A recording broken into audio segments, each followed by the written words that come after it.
May gabi sa tanan. O pagay ko kasugod ga kurog na akong tingog. Ako po mag-testify sa kaayo sa Ginoo. Tempa. Sorry. Tinuod ang giingon ni Mama. Si Mama uban among pamilya nagadayeg sa Ginoo ug nag-ingon pod nga uban kay Mama pag found out na mga naa siya sakit. Kami po, nagasinggit nga to God be the glory.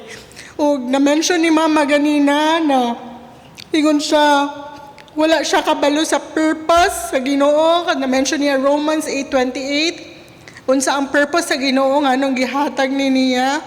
But kami nakita na mo, amo family nga isa sa purpose sa Ginoo ay ang main purpose sa Ginoo mag-glorify siya ug isa sa pamaagi ang ma-spread jud ang gospel. Many times mag-adto mi katuingon niya, many times makaadto mi sa clinic after sa iya operation nga medyo groggy pa siya, but ang iya tapad iya tapad na patient iyahang ang na-share ni Mama. And sa clinic nga mag-adto mi sa onco kay doktora and other clinics na maadtuan namo, maski kinsa amo matapad, salamat mi sa Ginoo sa opportunity na ma-share ang gospel. So ang purpose, ang isa sa purpose, mag-glorify jud ang Ginoo pinaagi sa pag-share sa iyahang pulong. Isa pa, amo mga relatives nga since bata pa mi, gina-reach out jud namo sila Mama, ga-try jud sila nga tapukon amo mga relatives kay para ma-sharean sila sa gospel.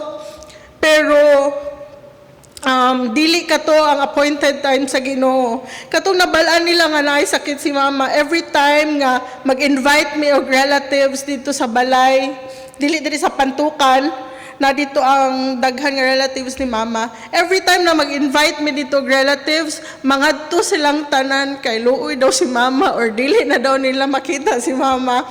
But salamat sa Ginoo kay gitugot niya nga makatapok sila and kato di ay ang appointed time sa Ginoo nga ma-sharean sila sa gospel. And dili lang ma-sharean sila sa gospel, kundi makita nila ang kinabuhi sa Kristohanon kay matingala sila nga maana sila kay Mama nga ngano daw kanang murag malipayon daw si Mama, wala lang or the whole family nga wala mi gasakit. So pasalamat sa mi sa Ginoo kay through ana mag-shine si Jesus sa life ni Mama and sa whole family.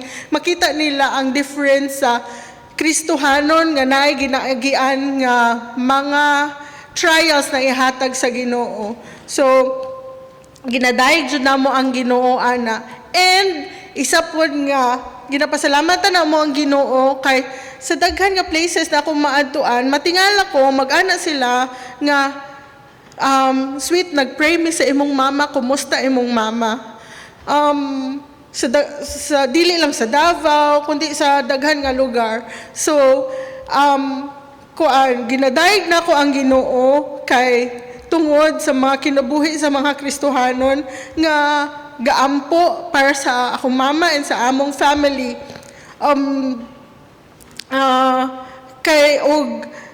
Isa ka encouragement sa amoa nga magampo sa uban pa ng mga tao kay na-experience namo ang kalipay nga ug ang comfort nga daghan ng mga tao ang hinumdum og nagaampo sa among family. So kami na-encourage as a whole family na padayon mag-ampo para sa uban and padayon nga mag-share jud sa pulong sa Ginoo kay mao jud iyahang na-mention ni Mama ganiya na mao iyahang command para sa atoa ug makalipay jud sa Ginoo. So with Mama and the whole family, we praise and thank the Lord jud. Og lastly, through pod ani nga experience namo, nagpasalamat mi sa Ginoo sa privilege na yang gihatag na makaserve mi sa among mama. Sa daghan nga tuig nga sila mama nag-atiman sa amoa and all sa apil sa akong mga anak, but we praise the Lord sa privilege na maka-express mi sa among love sa iyaha and sa amo ang papa nga maatiman na mo sila sa maski sa gagmay-gagmay nga mga napaagi, and nagatuo ko na nga makahimaya to sa Ginoo pod kay mao man iyang gusto sa ato na ihatag nato atong best sa tanan og para pag-serve sa ato sa ato nga family. So ginadayeg jud namo ang Ginoo sa iyang kaayo og sa tanan niya ginahimo sa amo family kay mama and sa tanan. Thank you, to God be the glory.